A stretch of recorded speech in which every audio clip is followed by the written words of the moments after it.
नमस्कार दोस्तों, मैं अंकुर उपाध्याय स्वागत करता हूं आप सभी का एक बार फिर से अपनी नई वीडियो में। दोस्तों, इस समय बाजार में जो कुछ भी हो रहा है उसमें एक ऐसा क्षेत्र सेक्टर है जो लीडरशिप ले रहा है और वो है बैंकिंग फाइनेंशियल्स का। बैंक निफ्टी की बात करूं, एनबीएफसीज की बात करूं, बड़ी बड़ी कंपनियां ऐसी हैं जो 52 वीक हाई पे हाई हिट कर रही हैं।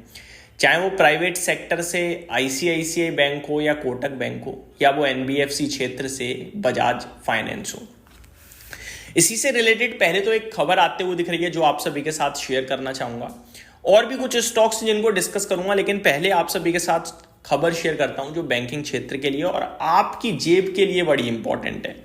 दोस्तों, बैंक की मोटा मोटी कमाई जो होती है वो हम सभी को पता है। हम लोग जो डिपॉजिट करते हैं उस पर बैंक हमें इंटरेस्ट देती है 4-5% का, और वही पैसा बैंक आगे लोन पे चढ़ाती है, उससे लेती है 8-10% का ब्याज।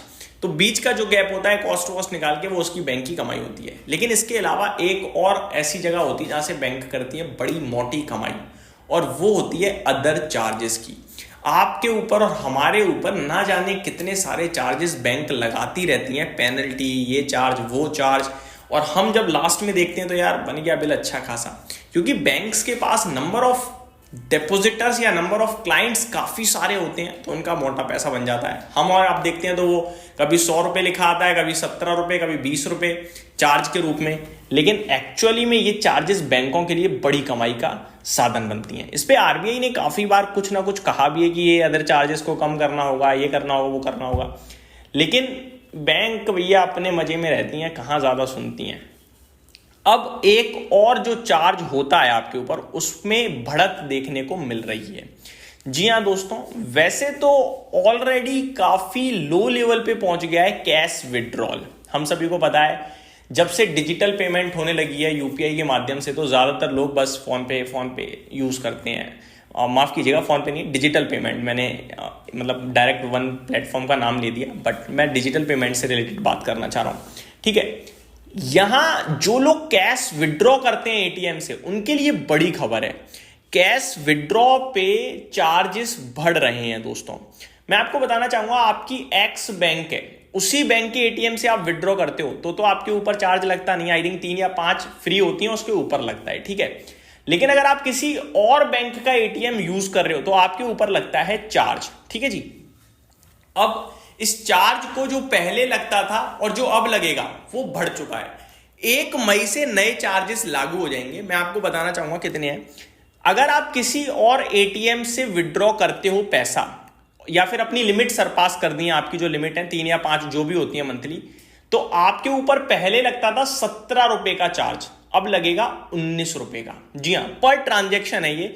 आपने 5 बार ऐसे घुमाया तो भैया लग गए आपके ऑलमोस्ट 95-96 रुपीज। ठीक है जी। तो ये तो हो गया आपके लिए चार्ज। कितना चार्ज हो गया? 19 रुपए पर ट्रांजेक्शन चार्ज लगेगा आपके ऊपर एटीएम पे विड्रॉ करने पे। ठीक है, अगर आपने अपनी लिमिट्स को पार कर दिया या फिर किसी और एटीएम का यूज कर रहे हैं आप। पहली बात।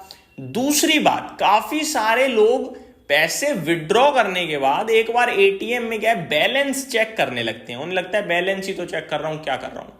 भाई साहब, non transaction charges like balance देखना, इसके ऊपर भी आपकी बैंक आपसे चार्ज लेती है।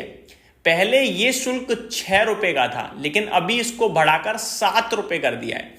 आपको सुनने में भले ही लग रहा हो क्या अंकुर भाई 2 रुपए 1 रुपए बढ़ रहे हैं, आप वीडियो बना रहे हो। भाई साहब, नंबर ऑफ कस्टमर सोचो, नंबर ऑफ ट्रांजेक्शन सोचो।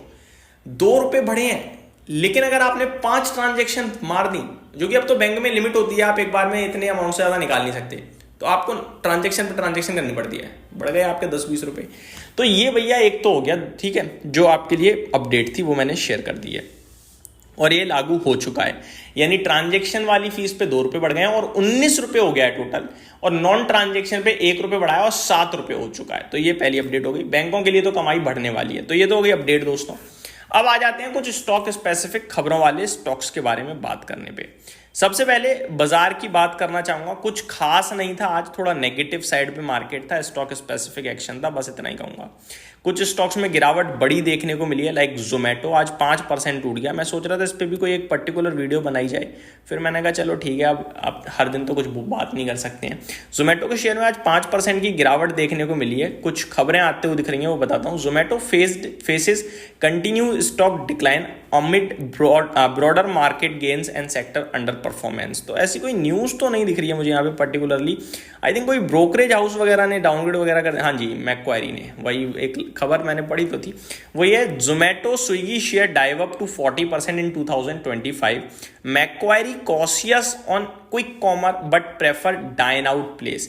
तो ये अपडेट आते हुए दिख रही है मैक्वायरी की तरफ से, जिसकी वजह से आज जोमेटो के शेयर में प्रॉफिट बुकिंग टाइप आप कह सकते हो या शॉर्ट सेलिंग थोड़ी सी बनते हुए दिखी है। बाकी तो ज्यादा कुछ था नहीं दोस्तों मार्केट में आज भी, खबरों के दम पर जहां पे मैं आपके साथ डिस्कशन कर सकूं। छोटी मोटी खबरें आते हुए दिख रही हैं काफी सारे स्टॉक्स के लिए, बट उनको डिस्कस करना मुझे लगता वर्दी है। तो यही समाप्त करते हैं इस वीडियो को। Thank you so much for watching this video. Have a great day guys.